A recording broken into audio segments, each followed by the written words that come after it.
हाय मित्र, कुल मिला के आज विनोद सर यूपीपीएससी चैनल में आपका स्वागत है और मैं उम्मीद करता हूं कि आप बेहतरीन ढंग से आप इसे लर्न करना है, सीख रहे हैं और प्रैक्टिकल कर रहे हैं, क्योंकि experience is the best teacher और practice is the good student. आप जितना प्रैक्टिकल करेंगे उसके लिए आप खुद ही आभारी बन जाएंगे, प्रैक्टिकल आपका आभारी बन जाएगा और मंजिल मजबूर हो जाएगा आने के लिए।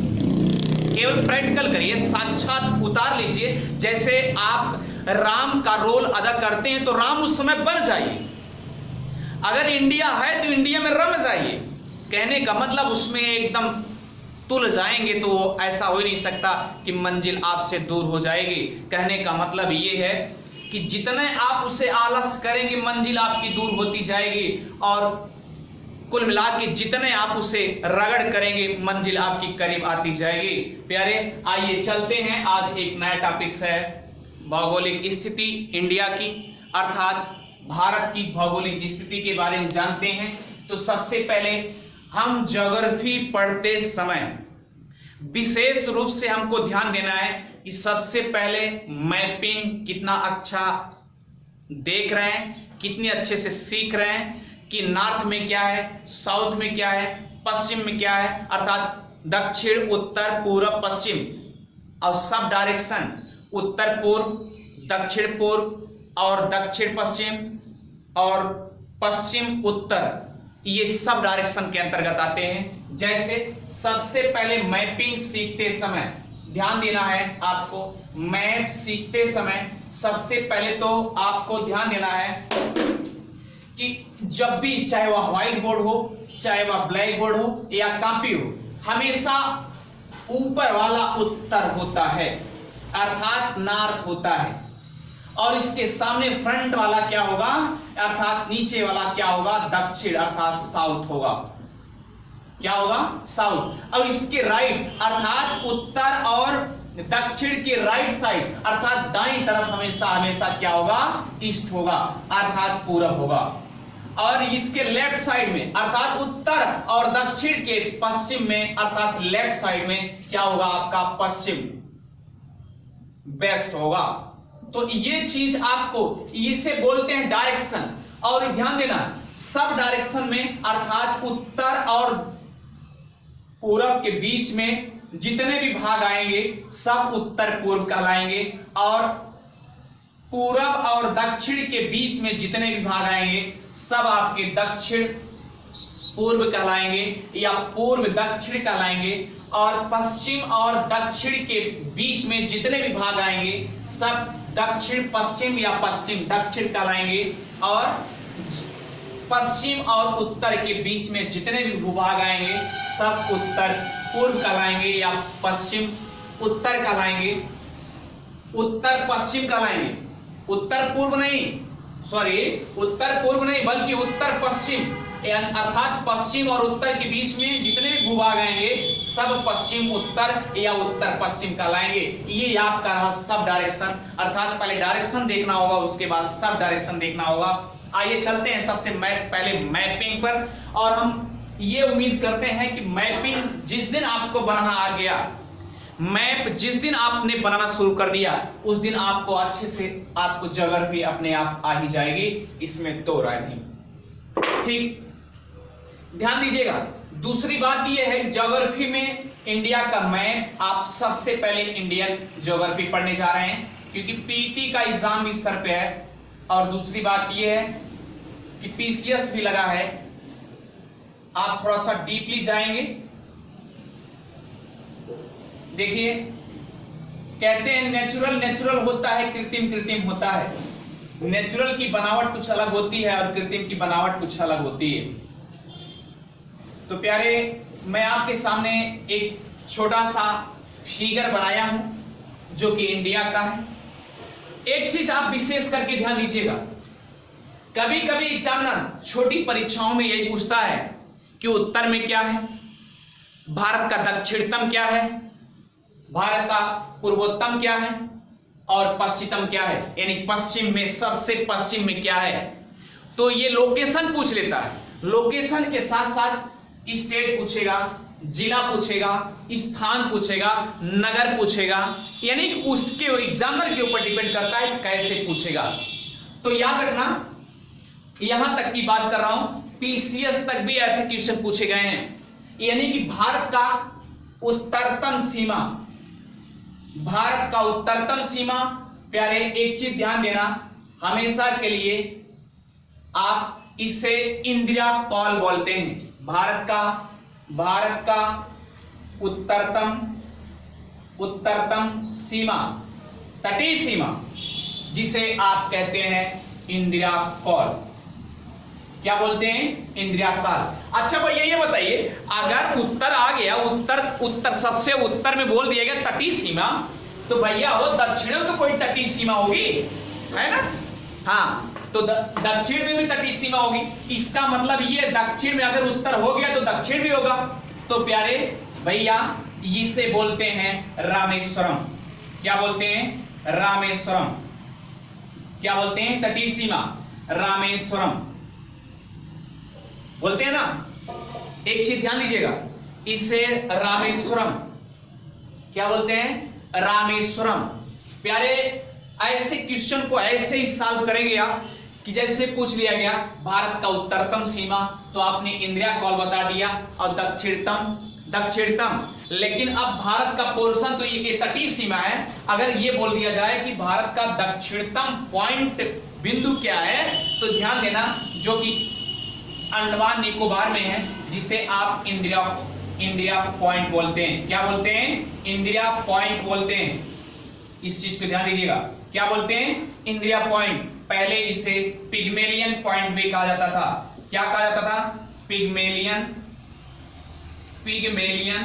पॉइंट भी कहा जाता था। और क्या कहा जाता था? पार्सन पॉइंट भी कहा जाता था। पार्सन पॉइंट भी कहा जाता था। प्यारी एक चीज आपको ध्यान देना है, कभी कभी ऐसा होता है कि प्राचीन भी पूछ लेता है, और कभी कभी ऐसा पूछ लेता है कि न्यूनतम बताइए आप। तो न्यूनतम में आप इस समय आज के मॉडर्न युग में, आधुनिक युग में इसे इंदिरा पॉइंट के नाम से जानते हैं, और पहले इसे पिग्मेलियन पॉइंट के नाम से और पार्सन पॉइंट के नाम से जानते थे। आप ध्यान दीजिए, अगर आपसे पूर्वोत्तम पूछ ले तो याद रखना प्यारे, ये वलांगू है। वलांगू स्थान है अरुणाचल प्रदेश में, जिसमें एक पॉइंट है किबिथु। क्या है? किबिथु। क्या है? किबिथु। अच्छा एक चीज आप बताइए, इसका मतलब ये आप ये भी जानते हैं सूर्य पूरब में उगता है। सूर्य पूरब में उगता है, और सूर्य पूरब में उगता होगा तो इसका मतलब यहां इस पोर्शन पे सबसे पहले अरुणाचल प्रदेश पहुंचता होगा। तो आपसे एक क्वेश्चन यहीं पर पुटअप हो जाता है। कहने का मतलब ये है कि सूर्य अगर पूरब में उगता है तो पूरब में सबसे ज्यादा अरुणाचल प्रदेश है, और अगर अरुणाचल प्रदेश में तो इसका मतलब अरुण का अंचल, सूर्य का आंचल सबसे पहले कहां मिलता है? अरुणाचल मिलता है। तो स्वाभाविक सी बात है अरुणाचल प्रदेश में सबसे पहले सूर्य का उदय होना मस्ट है। और इसी तरीके से अगर पश्चिमतम पूछ लिया जाए तो प्यारे जिसे बोलते हैं गौर माता या गुहार मोती, कहीं कहीं गुहार मोथा भी पढ़ा जाता है, गुहार मोती। तो प्यारे घबराइएगा नहीं, कहीं कहीं गुहार मोथा लिखा है, क्या कहीं कहीं गौर माथा लिखा है, लेकिन हमने आपसे बता दिया गौर माथा या गुहार मोती, दोनों में से इसी तरीके से उत्तरतम क्या हुआ? भारत का उत्तरतम सीमा इंदिरा कॉल, और पश्चिमतम सीमा गौर माता या गुहार मोती। ठीक, अगर पूर्वोत्तर पूछा जाए वलांगू या किबिथु। ठीक है, इसी तरीके से अगला पोर्शन दक्षिण, भारत का दक्षिणतम तटीय सीमा क्या है? रामेश्वरम। तो प्यारे एक चीज ध्यान है, और दक्षिणतम पॉइंट बिंदु क्या है? तो आप ध्यान दीजिएगा इंदिरा पॉइंट, जिसे प्राचीन नाम पिग्मेलियन पॉइंट, इसका प्राचीन नाम पार्सन पॉइंट के नाम से जाना जाता था। प्यारे ऐसे आपको याद करना होगा, सेम इसी तरीके से आप अच्छे से याद करेंगे। और दूसरा पॉइंट आपके पास प्यारे एक चीज और ध्यान दीजिएगा, ये जो भारत का मुख्य भूभाग का तट से सटा हुआ है जिसे आप रामेश्वरम कहते हैं, तो रामेश्वरम ना कह करके बल्कि कन्याकुमारी कह दीजिए, कन्याकुमारी। क्योंकि एक चीज ध्यान दीजिए, भारत और श्रीलंका के बीच में एक द्वीप है छोटा सा जिसका नाम है पेम्बन द्वीप।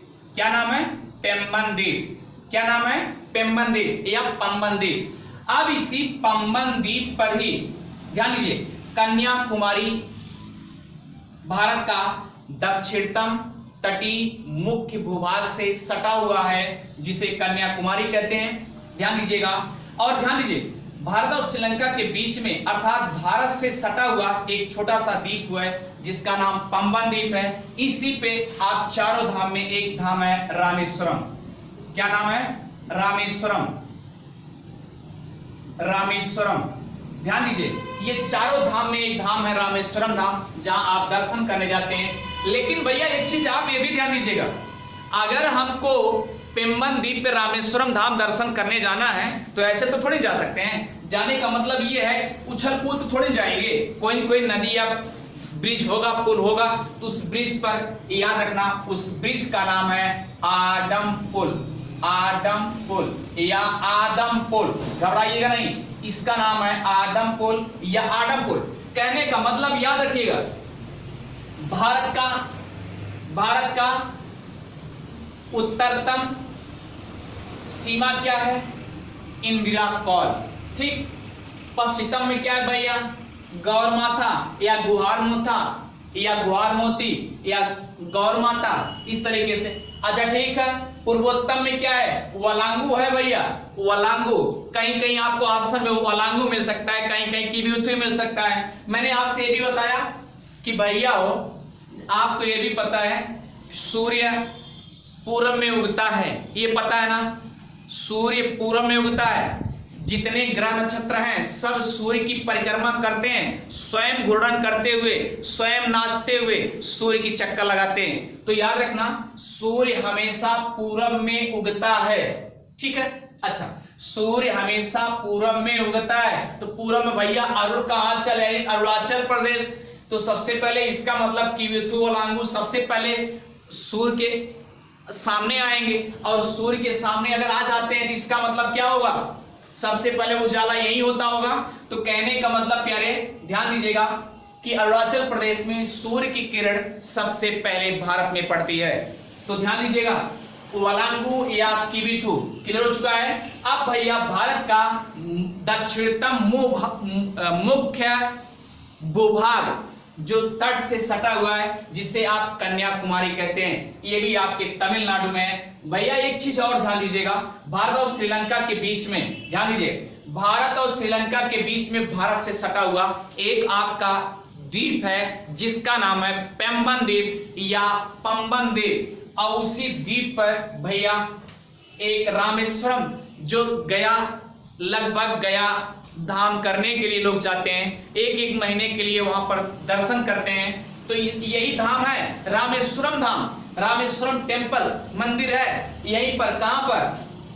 पेम्बन द्वीप पर भैया रामेश्वरम द्वीप है। और याद रखना, मैंने कहा कि अगर किसी द्वीप पर जाएंगे, उछल कूद के सागर थोड़े पार होंगे। सीधी सी बात है, कोई न कोई सहारा होगा, और वह सहारा आपका जो है पुल है, और उस ब्रिज का नाम है ऑडम पुल। क्या नाम है? ऑडम पुल। ठीक है, ठीक है। आप प्यारे एक चीज ध्यान दीजिएगा, अगर आपसे पूछ लिया जाए कि भारत का क्षेत्रफल कितना है, तो 32,87,263। कितना है? 263 वर्ग किलोमीटर। लेकिन प्यारे अगर आज देखा जाए करंटली में, चाहे उसे गूगल पे सर्च करो, चाहे करंटली मैटर देखो, तो 32,87,263 वर्ग किलोमीटर था। लेकिन अब 32,87,469 वर्ग किलोमीटर हो गया है ना? तो ये चीज ध्यान दीजिएगा, पहले इतना था, आज इतना है, ये आपको ध्यान देना होगा। पहले कितना था? 32,87,263 वर्ग किलोमीटर, और अब कितना है? 32,87,469 वर्ग किलोमीटर। थैंक यू प्यारे। और हम तो कहेंगे कि अभी और चलेगा।